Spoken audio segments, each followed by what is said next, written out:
La météo vous est présentée par Pleinchamp.com.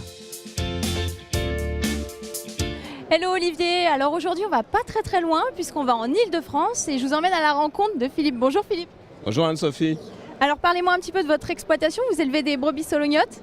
Eh bien, écoutez, oui, on élève des brebis solognottes, mais avant tout, nous sommes entrepreneurs du paysage et basés en effet en Île-de-France, au Bourget, en Seine-Saint-Denis. Donc c'est un peu exceptionnel, mais c'est pas une blague, c'est une vérité. Donc pourquoi aujourd'hui nous avons ces animaux ? Parce que depuis une quinzaine d'années, vous avez dû entendre parler de biodiversité.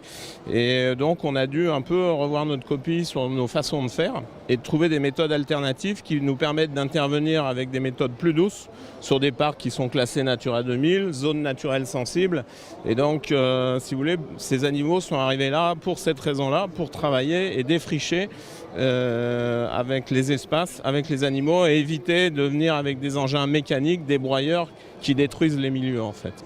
Alors revenons sur la brebis solognotte, c'est une race qui a failli disparaître. Alors combien de têtes aujourd'hui et combien d'éleveurs ? Alors, failli disparaître 1965, 200 têtes. 1975, la race est déclarée en conservation par le ministère de l'Agriculture. Donc une race aidée. Donc les éleveurs sont aidés pour sauvegarder cette race. Et donc aujourd'hui, vous voyez, on était en 65, 200 têtes. 75, elle est déclarée donc en conservation. Nous sommes en 2017 et aujourd'hui, nous avons 4500 têtes pure race. Donc il y a quelques éleveurs qui ne jouent pas le jeu, mais on va parler de ceux qui inscrivent leurs animaux. Et donc là, on est au fichier national. Il y a 4000 têtes pure race aujourd'hui dans cette race.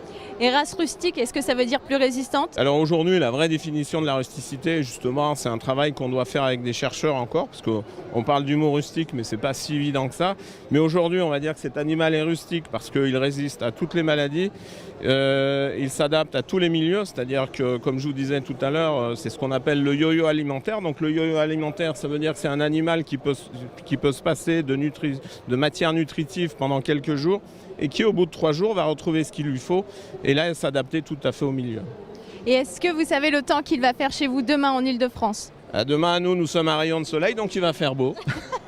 Alors malheureusement, demain en Île-de-France, ce sera de la pluie, de la pluie, de la pluie. Le soleil aura même du mal à pointer le bout de son nez. Côté température, comptez 5 le matin à Paris et 9 l'après-midi.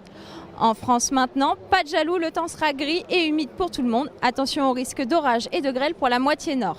Côté température, froid au nord et chaud au sud. Comptez au maximum 9 à Lille, 13 à Lyon et 17 à Ajaccio. Au revoir Philippe et merci. Au revoir Anne-Sophie, merci également et à demain. À demain pour de nouvelles rencontres dans la météo des régions. C'était la météo avec Pleinchamp.com.